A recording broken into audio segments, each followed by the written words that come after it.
Добрый день, дорогие друзья! Сегодня хотел бы рассказать, как можно устранить скрип в деревянных полах. И также этим способом можно выровнять пол. Сейчас я нахожусь в обычной пятиэтажке, коих миллионы в нашей стране. Нам нужно разыскать лаги под полом.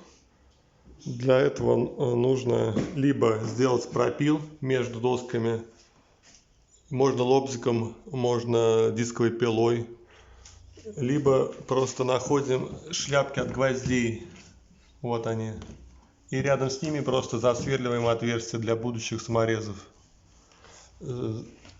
Саморезы можно взять 4,2 на 65, меньше не стоит, и по толщине, и по длине, там уже в зависимости от досок надо смотреть. Чтобы было проще закручивать саморезы, сначала засверливаем отверстие. Вот я уже здесь начал отверстие засверливать. Вот так вот берем и сверлим.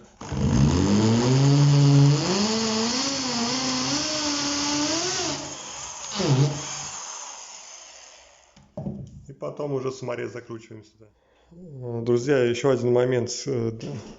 Скрипят доски, как правило, из-за старых гвоздей. Они отходят и начинают скрипеть, когда по ним ходишь в разных концах зала, или кухни, или коридора.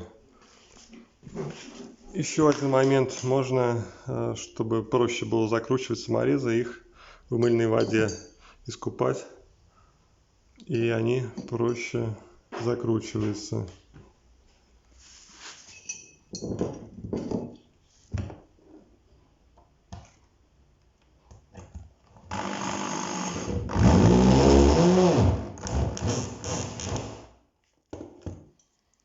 Вот здесь в коридоре при наступлении очень сильно качался и скрипел пол, доска.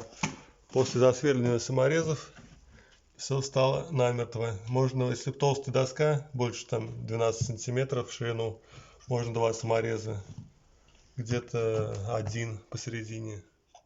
После того, как мы прокрутили все саморезы по всей площади помещения, вот примерно так это выглядит. Рядом с старыми гвоздями саморезы. Где толстая доска 2 самореза, где потоньше там можно 1. Так всю площадь. После этого нам потребуются листы OSB. Можно фанера, но она сейчас подорожала. Можно OSB. По характеристике у них одинаковые. Листы 2,5 на 1,25 м стандартные. И нужна будет еще подложка под ламинат. Спеянный полипропилен называется по-другому. Дальше, для чего это нужно будет, покажу дальше. Друзья, примерно таким способом укладывается OSB на подложку.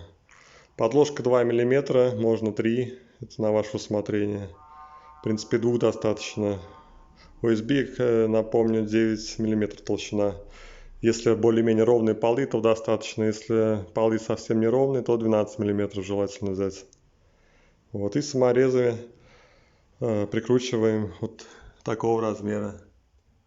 Также перед тем, как закручивать OSB к полу, нужно прозинковать отверстия, чтобы шляпки саморезов не торчали. Вот уже готовый вариант. Выглядит это вот так вот примерно.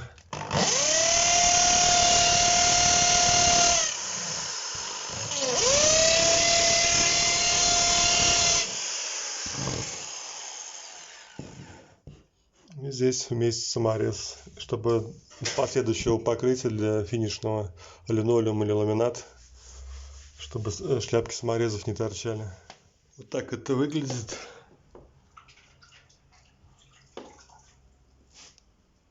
По краям через каждые 10-15, в центре уже можно через 20 сантиметров.